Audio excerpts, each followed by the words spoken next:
ৰাজনৈতিক পৰিৱেশ একেই নাথাকে। আজি যি আছে কাইলৈ সলনি হোৱাৰ পূৰ্ণ সম্ভাৱনা থাকে, কৈছে বিজেপিৰ ৰাজ্যিক সভাপতি দিলীপ শইকীয়াই। জনতা ভোটদাতা ৰাইজৰ ওপৰতে গোটেই নিৰূপণ কৰিব, ভোটদাতা ৰাইজে কি বিচাৰে।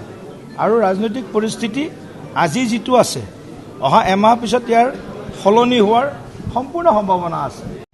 বিটিআৰৰ নিৰ্বাচন প্ৰসংগত এক কৌশলপূৰ্ণ মন্তব্য তথা স্থিতি ৰাজ্যিক বিজেপিৰ।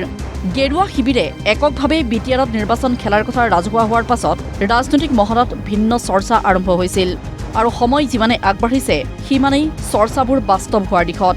40খন আসনৰ প্ৰায় 38খনত মিত্ৰ প্ৰমোদ বড়োক একাষৰীয়া কৰি নিৰ্বাচন খেলাৰ অংক বিজেপিৰ। পিছে বিটিআৰত অকলেই চৰকাৰ গঠনৰ লক্ষ্য ল'লেও সেয়া ইমান সহজ নহয়, সেই কথাও বাৰুকৈ উপলব্ধি কৰিছে বিজেপিয়ে। সেয়ে কৌশলী স্থিতি গ্ৰহণ কৰিছে গেৰুৱা শিবিৰে।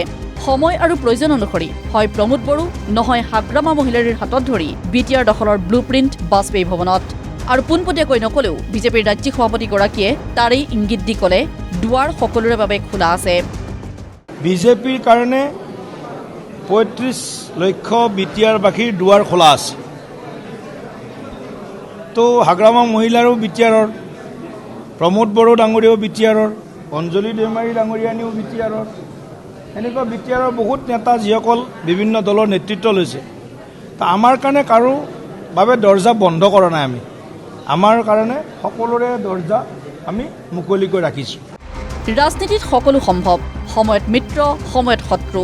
পিছে বিটিআৰত বিজেপিৰ বাবে কোন মিত্ৰ হয় কোন শত্ৰু হয় সেয়া হ'ব অতি লক্ষণীয়। ভিডিঅ' জাৰ্নেলিষ্ট প্ৰদীপৰ সহযোগত পাৰ্থপ্ৰতিম বৰুৱাৰ ৰিপৰ্ট, প্ৰতিদিন টাইম।